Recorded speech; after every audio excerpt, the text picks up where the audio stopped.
Hi guys, I'm Zach and welcome back to another video. Today we're going to be checking out the ISPA Universal Natural sneakers. Now technically I don't know if they're really called a sneaker. Let's go with clog throughout this video. But regardless, this is something that I saw online, and when I first saw pictures, I knew I had to check it out for you guys. It's definitely a little bit weird, a little bit wacky, so it's definitely on my alley. So that being said, let's get straight into the video and check out these clogs. Let's get hang. Now, I was super interested to get into the ISPA range, considering I do love a lot of their silhouettes when it comes to sneakers. Now, ISPA actually stands for Improvise, Scavenge, Protect, and Adapt, and I definitely am getting scavenger vibes from this silhouette.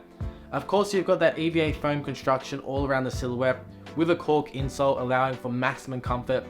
Now, if any of you guys know me, you guys know I'm a fan of cork insoles, so it's definitely a big seller for me.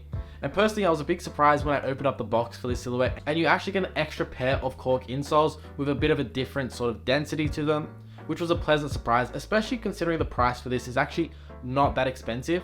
These only cost me 140 Australian, which honestly is a great deal. And getting back to the silhouette, you are getting that bio-EVA foam construct around the whole silhouette. It is a one-piece construction, which I think is super interesting, which I think also allows it to be a little bit more durable, locked in, and comfortable for long periods of time. And honestly, this foam is actually quite dense, thick. I think it's a little bit more durable than that of the Yeezy Foam Runner. And of course, I definitely think this is Nike's case to sort of combat the Yeezy Foam Runner now that it's not so prominent on the market. Now, whilst I did say this silhouette is quite comfortable, that is largely in fact because of the cork insole, which is quite comfortable and definitely molds to your foot over time. However, I do recommend when it comes to sizing in this silhouette that anyone with a wider foot, such as myself, would go a size up. And that's just personally because I think I feel a little bit too locked in on the sides. And because that EVA foam is a little bit more dense, a little bit more thicker, a little bit more durable, I don't know how much it would stretch over time. So when it comes to sizing, guys, I would recommend that if you have a little bit more of a flat foot, narrow type silhouette on your feet, I would recommend that you guys go true to size. However, if you are a little bit more wider when it comes to your foot, a little bit more bigger, I would recommend that you go one size up.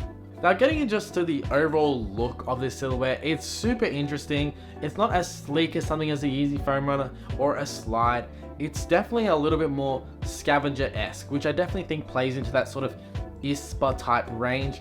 ISPA definitely gives me vibes of, you know, post-apocalyptic futures or sci-fi type-esque silhouettes. I definitely could see this going straight onto the set of Starship Troopers, and I think that's not exactly a bad thing. I definitely love these sort of sci-fi futuristic type silhouettes, and I think this is great. However, just because of the sizing, I don't think I'll actually be keeping this one, but regardless, it's very unique in design. You know, as I said, it's not very sleek. You have got bumps and indents throughout this silhouette, and of course it is quite locked in considering it is a one type construction. I definitely think this natural colorway lends itself to this model perfectly. However, I did see that there is a rustic type variation that will be dropping soon, which I think is quite interesting. So if I can, I will be definitely getting my hands on that pair. But quickly circling back to, of course, the quality, getting into the actual price point, is it worth the price you're paying? Personally, I actually think it is quite worth it. Now, no, I won't be keeping this silhouette, but for people who are actually looking to buy and wear this silhouette on the daily, I definitely think it's worth the price. This was only 140 Australian dollars, which is quite comparative to that of the Yeezy Foam Runner, as I previously mentioned.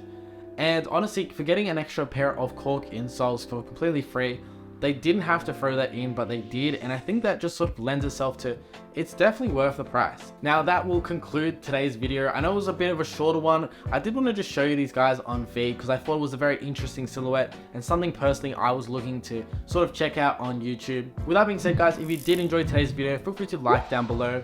Leave a comment if you are thinking about picking up this silhouette, or if you think it's a little bit too strange or wacky for yourself. And also, if you guys want to see more content from me, Zach, in the future, feel free to subscribe down below as I have a lot more videos on the way. With that being said, have a great day, guys, and I hope to see you in the next one. See ya.